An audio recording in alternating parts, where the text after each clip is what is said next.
রাব্বি আউযু বিকা মিন হামাযাতিশ শায়াতিন ওয়া আউযু বিকা রাব্বি আইয়াহদুরুন। রাব্বি ইশরাহ লি সাদরি ওয়া ইয়াসসির লি আমরি ওয়াহলুল উকদাতাম মিন লিসানি ইয়াফকাহু কাওলি। রাব্বি জিদনি ইলমান বিসমিল্লাহির রহমানির রহিম। দয়াময় পরম দয়ালু আল্লাহর নামে শুরু করছি। প্রশংসা সেই মহান প্রতিপালক আল্লাহর, যিনি এক অদ্বিতীয়, যাকে তন্দ্রা অথবা নিদ্রা স্পর্শ করে না, যিনি সারা পৃথিবী পরিচালনা করতে কখনো ক্লান্তি বোধ করেন না, সেই মহান স্রষ্টার নামে শুরু করছি আজকের আলোচনা। আলোচনার শুরুতেই যারা আমার এই ভিডিওগুলি দেখেন বা শোনেন, সকলের প্রতি আমার ঐশী বাণী সহ স্বর্গীয় সালাম, আসসালামু আলাইকুম। বন্ধুগণ, আপনারা জানেন আমি ক্রমাগতভাবে 2 নম্বর সূরা বাকারা থেকে শুরু করে খণ্ড খণ্ড আয়াতগুলো নিয়ে আলোচনা করে যাচ্ছি।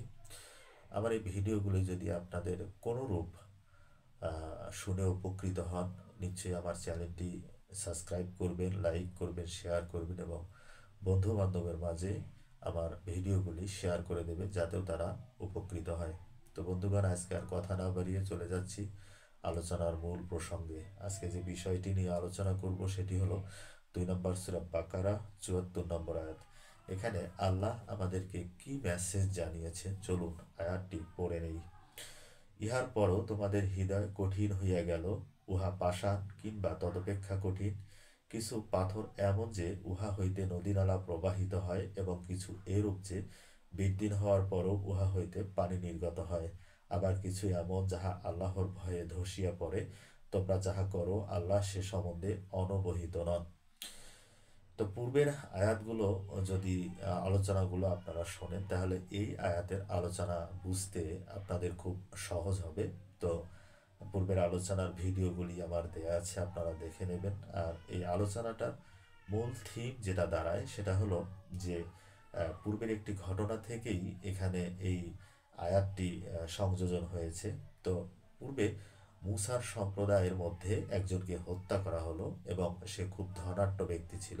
তো কে বা কাহারা তাকে হত্যা করলো, এই হত্যার যিনি তাকে হত্যা করলো, এই খুনিকে তারা কিছুতেই শনাক্ত করতে পারলো না। একদম পুরা মিশর রাজ্য তছনছ করে ফেললো, চিরুনি অভিযান করে ফেললো, কিন্তু আসলে যে মারছে, কে মারছে এ ব্যাপারে তারা নিশ্চিত নয়, তাদেরকে খুঁজে পাওয়া গেল না। তো সেই ক্ষেত্রে তারা মুসার সমপন্ন হলো এবং মুসাকে বলল যে, হে মুসা, তুমি তো আল্লাহর নবী, তো এই লোককে কে হত্যা করলো এটা যদি তুমি বের করে দিতে পারো, তাহলে আমরা তোমার এই সাওলাতের প্রতি ঈমান আনবো, আমরা তোমার কাছে বায়াত গ্রহণ করব।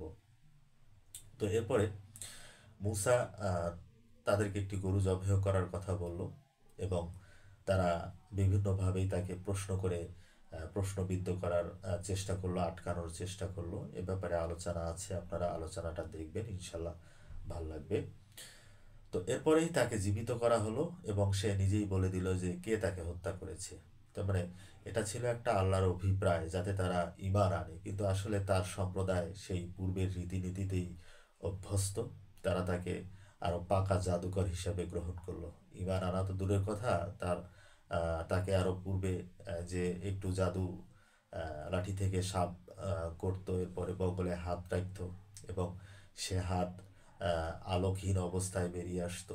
তো এগুলো নিদর্শন দেখার পরেও তারা তাকে তো আগেই জাদুকর আখ্যায়িত করছে। তো এরপরে মৃত ব্যক্তিকে যখন তিনি জীবিত করলেন, তাকে আরো পুরো স্পষ্টভাবে একদম সিস্টেম করে দিলেন যে তিনি আসলেই একজন সত্যি সত্যি বিশাল মাপের জাদুকর। আসলে এখানে জাদুকরের কিন্তু আসলে বিষয়টা এরকম নয়। আসলে মুসার সিস্টেমটা ছিল যেন তারা আল্লাহর কাছে ঈমান আনে, তারা যেন বায়াত গ্রহণ করে। আসলে তারা সেই পাত্র ছিল না, তাদের হৃদয় ছিল পাষাণ। এখানে পাষাণ হৃদয়ের কঠিন হইয়া গেল, অর্থাৎ তদপেক্ষাও কঠিন। পাথরের সাথে তাদের হৃদয়ের তুলনা করা হলো, অর্থাৎ পাথরকে কেন এখানে কঠিন হিসাবে আখ্যায়িত করা হলো। অর্থাৎ লোহা, কিন্তু আমরা জানি যে লোহা হলো সবচেয়ে কঠিন বস্তু, কিন্তু পাথরকে কেন এখানে কঠিন বস্তু হিসাবে আখ্যায়িত করা হলো। আসলে পৃথিবীতে পাথরের চেয়েও লোহার চেয়েও কিন্তু পাথর শক্তিশালী। পাথর কিন্তু সবচেয়ে কঠিন বস্তু, কেননা লোহাকে যদি আপনি কোথাও ফেলে রাখেন, সেটা কিন্তু জং ধরে নষ্ট হয়ে যাবে, কিন্তু পাথরকে যদি আপনি কোথাও ফেলে রাখেন, তাহলে পাথর কিন্তু নষ্ট হবে না, কারণ পাথরের ভিতরে প্রাণ থাকে, পাথর জীবিত। আপনি যদি পানির মধ্যে পাথর রাখেন, এই পাথরটা ধীরে ধীরে বড় হবে, এটা কিন্তু নষ্ট হবে না। এই কারণে আল্লাহ পাথরকে এই সবচেয়ে কঠিন বস্তু হিসেবে আখ্যায়িত করেছেন। তো এই পাথরের চেয়েও কঠিন হয়ে গেল তাদের হৃদয়। তার মানে তারা মুসার প্রতি ঈমান আনলো না এত কিছু দেখার পরেও। তো উহা হইতে তো এমন পাথরও যে, তার মানে পাথর যে এত শক্তিশালী, এমন পাথরও আছে যে পাথর থেকে নদী নালা প্রবাহিত হয়, এবং কিছু এরূপ যে উহা বিদ্যিন অর্থাৎ খসে পড়ার পর, ভেঙে ফেলার পর উহা থেকে পানি বের হয়। কিন্তু মুসার সম্প্রদায়ের মধ্যে এমন কারো হৃদয় বিগলিত হলো না মুসার প্রতি ঈমান আনার জন্য। তার মানে পাথর চেয়েও তাদের হৃদয় কঠিন হয়ে গেল। আবার কিছু এমন যাহা আল্লাহর ভয়ে ধসিয়া পড়ে, তার মানে কিছু পাথরও আছে আল্লাহর ভয়ে ধসে পড়ে, কিছু থেকে পানি নির্গত হয়, এবং কিছু থেকে ঝর্ণা ধারাও প্রবাহিত হচ্ছে। আসলে যেগুলো ঝর্ণা ধারা প্রবাহিত হচ্ছে, এগুলোকে আমরা মনে করি যে ঝর্ণা ধারা, পাথর কান্না করে। আসলে এটা পাথর কাঁদছে, কেন কাঁদছে? এ ব্যাপারে কি আমরা কখনো নিজেকে প্রশ্ন করেছি আসলে পাথর কেন কান্না করছে? তো এই ব্যাপারে আমরা সামনের কিছু আয়াতের দিকে যদি একটু চোখ বোলাই, তাহলে ইনশাল্লাহ এর উত্তরটা পেয়ে যাব। 2 নম্বর সূরা বাকারা 23 এবং 24 নম্বর আয়াতে আল্লাহ স্পষ্টভাবে এই কথাই বলেছেন যে, আমি আমার বান্দার প্রতি যাহা অবতীর্ণ করিয়াছি, অর্থাৎ মুহাম্মদ সাল্লাল্লাহু আলাইহি ওয়াসাল্লামের প্রতি আল্লাহ যে কিতাব অবতীর্ণ করেছেন, আজকে সারা পৃথিবীর মানুষের এই কোরআনের প্রতি সন্দেহ। তো এই সন্দেহ, এই ভুল যদি কোরআনের মধ্যে তোমরা বের করতে পারো, সন্দেহ তোমাদের যদি হয়ে থাকে, তাহলে তোমরা এর অনুরূপ একটি সূরা আনায়ন করো। একটা সূরা, বেশি না। 114টা সূরার মধ্যে যে কোনো একটা ছোট সূরা আনায়ন করতে বলল। তো এরপরেই 24 নম্বর আয়াতে আল্লাহ বললেন যে, আমি জানি ইহা তোমরা পারবে না। তার মানে মানুষের দৌড় কত দূর পর্যন্ত, এটা আল্লাহ ভালোই জানে। ওই যে কথাই বলে না, মোল্লার দৌড় মসজিদ পর্যন্ত, এরকম।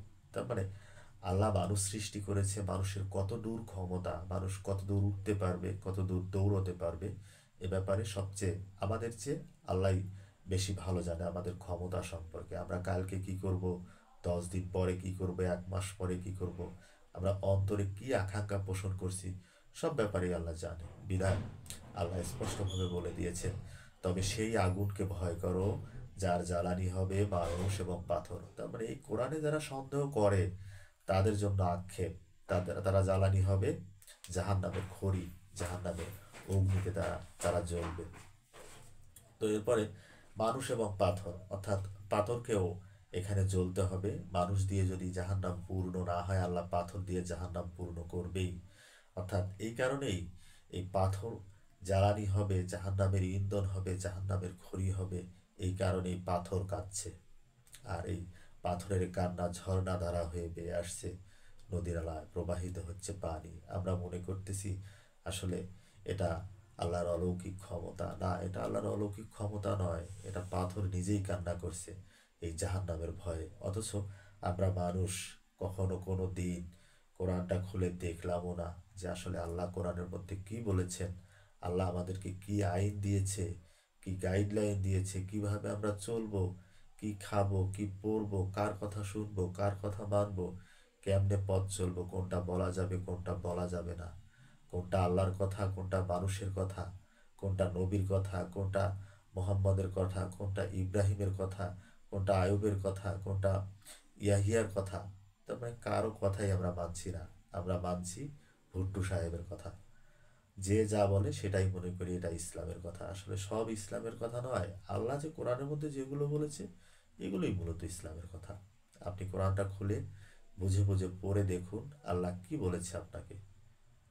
মানুষের কথা শুনে আজকে আপনি বিভিন্নভাবেই পথভ্রষ্ট হচ্ছেন, নিজের মন গড়া কথা নিয়ে আজকে মানুষের সাথে তর্ক করছেন। এগুলো না করে আপনি কোরআনটা খুলে নিজের চোখে নিজে বুঝে বুঝে দেখুন, নিজে পড়ুন, নিজে জানুন। আগে ইবাদত করার কথা আল্লাহ কোথাও বলেনি। আগে আপনাকে বলেছে আপনি আগে ভালো করে বোঝেন। আপনি আগে ভালো করে বোঝেন আপনি কি করবেন, সে ব্যাপারে আগে সিদ্ধান্ত গ্রহণ করেন। আপনি সিদ্ধান্ত গ্রহণ না করেই, কিছু জানলেন না, কিছু বুঝলেন না, আপনি সব কিছু করে ফেললেন। পরবর্তীতে এই ভুল যেগুলো যে হলো, এই ভুলগুলোর কাফফারা আপনাকেই নিতে হবে। এই কারণে কোনো কাজ করার আগেই আপনাকে অবশ্যই জানতে হবে। কাজ সম্পর্কে যদি আমরা না জানি, সেই কাজ আমরা ঠিক মতো করতে পারি না। এই কারণেই আমরা কাজগুলো ভুল করে যাই। আর এই ভুল যে কাজগুলো, এই ভুলের কাজগুলো যদি আমরা করেই ফেলি, তাহলে সারা জীবন এই ভুলের মাসুল দিতেই আমাদের জীবন শেষ হয়ে যাচ্ছে। তো এই কারণে আল্লাহ ঠিক এরকমই আল্লাহ রাসূলকে সর্বপ্রথম পবিত্র কোরআন দিলেন।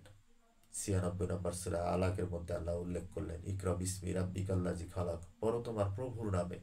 তার মানে আগে তুমি পড়ো তোমার রবকে, তোমার প্রভুকে, তোমার মালিককে, সেই সম্পর্কে আগে তুমি জানো, এরপরে তুমি কাজ করো।